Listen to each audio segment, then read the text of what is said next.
My dear friends, today we celebrate the first Sunday in the season of Lent. Last Wednesday, we came together to renew our commitment to God as the source of all that is. Most of us receive ashes as a sign of penitence, and most so as a reminder of our need of God. We were told by the priest, "Remember that you are dust, and unto dust you shall return," or repent and believe in the gospel. But why is this ritual important to Christians? The ritual in itself seems awkward because no one likes to be reminded that he is nothing. We want a life assuring pronouncement or prophecy. However, whenever we go back to the book of Genesis and read the creation story, we see nothingness before the breath of life was given to us. Also, we witness the battle between man and his co-creature in the garden. It's this story that teaches us more about being human. Thus, as humans, we are blessed with a divine spark, and we are in a battle with the forces around us. It is in this context of our blessedness and our vulnerability that the ashes we received makes more meaning for us. Have you ever been challenged in your life seriously that you almost thought you were alone and wanted to give up? Have you ever prayed and it seemed like there was no God to answer your prayer? Have you ever been sick or had a loved one who was sick and you tried almost everything but no healing came? That is what it means to be human and vulnerable. There are certain things around us that are not always all right and probably would remain so. Life has a way of letting us know our insufficiency. It is in living through this insufficiency that we get exposed to temptations, either to renounce our core values, hurt ourselves, or someone else. Now, while I was preaching an 8-day retreat in a parish in Nigeria in August 1999, a man came to talk to me about his life and the challenges he had to live through. He was born into a family of 2 boys. At the age of 7, the family was driving from Lagos, where both parents worked and lived, which is in the western part of Nigeria, to Calabar, their state of origin, which is in the south. Halfway through their journey, they had a car crash.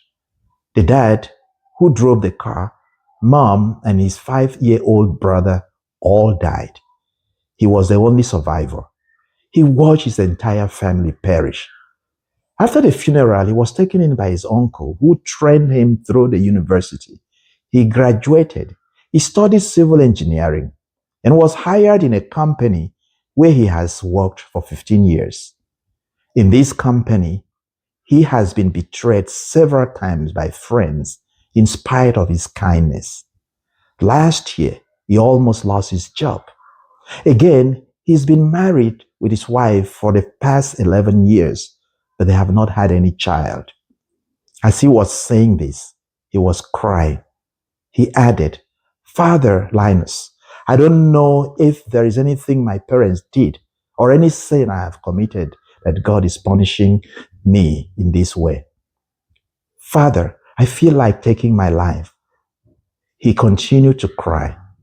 I wanted to tell him that God loved him, but perhaps he hasn't felt that love, or to say to him, "It's okay," but I knew it wasn't. I simply held his hand and prayed with him. My dear friends, living through insufficiency exposes us to self-pity and temptations. As many of us know, there is nothing as depressing as having a debt with the devil or the forces of evil. Now, we always begin the season of Lent by recalling the temptation of Jesus in the desert. The Gospel of Luke, chapter 4, which we read today, portrays Jesus in a conversation with Satan. The threefold temptation captures the human passion.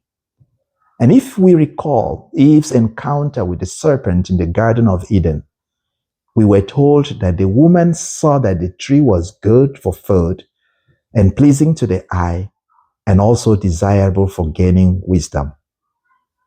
Every temptation feeds on our human desire and pleasure. The devil knows this very well. Now, the devil in this narrative, I must say, represents the evil in our world. As we witness every day, evil does not easily give up. Thus, Luke would say, when the devil had finished every temptation, he departed from him for a time. The devil wants to rule our world.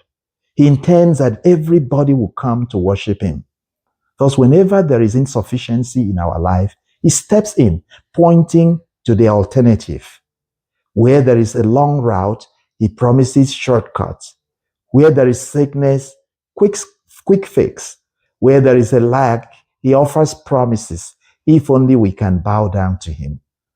However, the real issue in the narrative here of Jesus' temptation is about who Jesus recognizes as supreme in his life, who he trusts, and on whose authority he stands. Whenever we place our life side by side with Jesus' life, we discover that we battle with evil every day. But what seems to work in Jesus' favor was his refusal to let the devil deceive him into thinking that his performance gave him identity as the Son of God. The devil repeatedly said to him, "If you are the Son of God, do this," trying to test his loyalty. My dear friends, more than anything else God does for us, each time we celebrate the Eucharist, we celebrate the faithfulness of God as is made manifest in the saving action of Jesus Christ. By the way, my friend whose story I shared earlier now has two lovely boys, and he would always say to me, "Father, I wouldn't have asked for anything better. My boys are made in heaven." My dear friends, our Lenten observance, therefore, is to renew our faith on the conviction that the cross of Christ has broken the power of evil and reconciled us with the Father. Following Christ is more than answering the name Christian.